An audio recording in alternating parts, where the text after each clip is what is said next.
سامعین محتشم، ہمارے ہاں اہل اللہ، صوفیاء، علماء اور صلحاء کا یہ وتیرہ رہا ہے کہ نوافل میں وہ کثرت کیا کرتے تھے اور خاص راتوں کے اندر یعنی شب معراج، شب بارات اور شب قدر کے اندر صلاۃ و تسبیح کا بالخصوص اہتمام کیا کرتے تھے۔ صلاۃ و تسبیح ایک عظیم عبادت ہے۔ صلاۃ و تسبیح کے بے شمار فوائد ہیں۔ صلاۃ و تسبیح کی نماز بارگاہ خدا میں بڑی مقبولیت رکھنے والی عبادت ہے۔ صلاۃ و تسبیح کے بارے میں حضور تاجدار کائنات، سرور انبیاء، آقا دو جہاں، رحمت کونین صلی اللہ علیہ وآلہ وسلم نے اپنے چاچا حضرت عباس رضی اللہ تعالی عنہ کو تلقین فرمائی۔ فرمایا، چاچا عباس، ہر روز نماز تسبیح ادا کیا کرو۔ اگر نماز تسبیح ہر روز ادا کرنا ممکن نہ ہو تو ہفتے میں ایک بار نماز تسبیح ادا کر لیا کرو، اور ہفتے کے اندر بھی ایک بار ادا نہ ہو سکے تو اس عظیم عبادت کو مہینے میں ایک بار ادا کر لیا کرو۔ اگر مہینے میں ادا کرنا بھی ممکن نہ ہو تو میرے آقا نے فرمایا پھر سال میں کم از کم ایک بار اس عظیم عبادت صلاۃ تسبیح کو ضرور بجا لایا کرو۔ اور اگر کسی کے لیے سال کے اندر بھی ایک بار ادا کرنا ممکن نہ ہو، وہ سال میں ایک بار بھی ادا نہ کرے، تو اس شخص کو، اس بندے کو اپنی پوری زندگی میں کم از کم یہ عظیم فضیلت اپنے اندر سمیٹنے والی عبادت نماز و تسبیح کا اہتمام لازماً کرنا چاہیے۔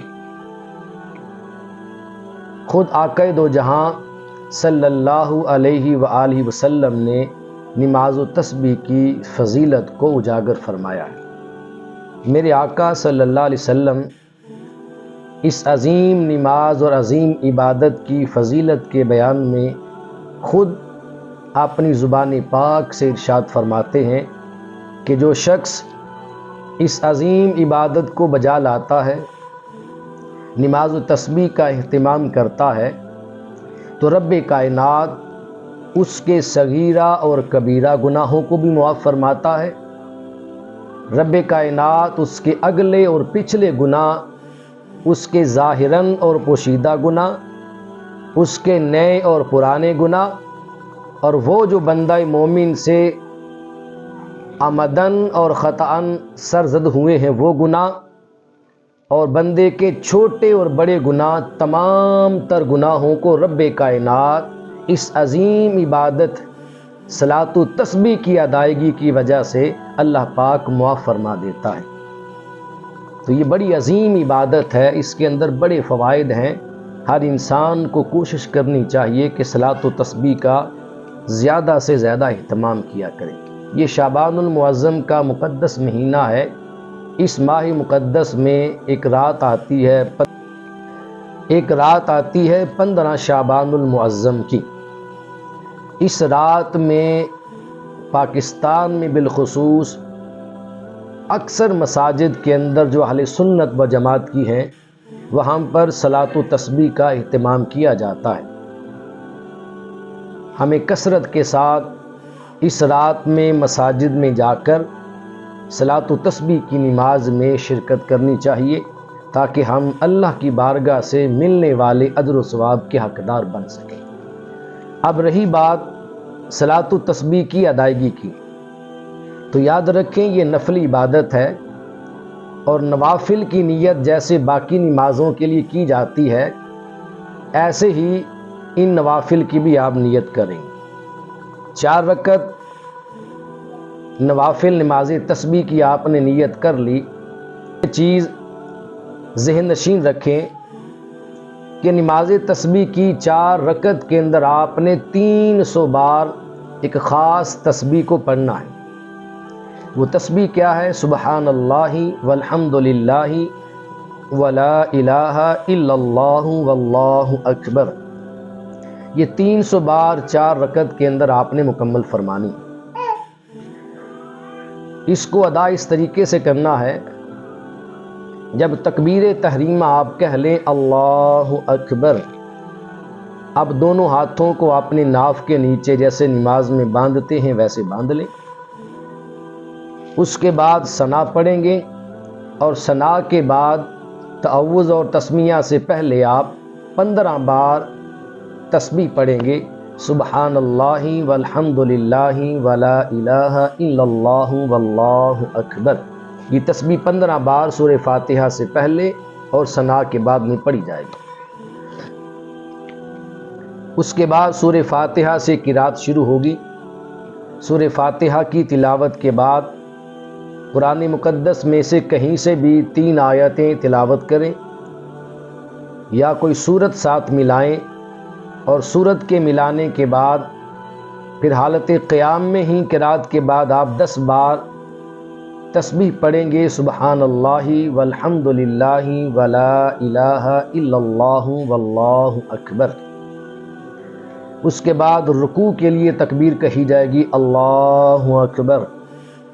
رکوع میں جا کر 3 بار آپ نے سبحان ربی العظیم، سبحان ربی العظیم، سبحان ربی العظیم آپ نے 3 بار پڑھنا ہے۔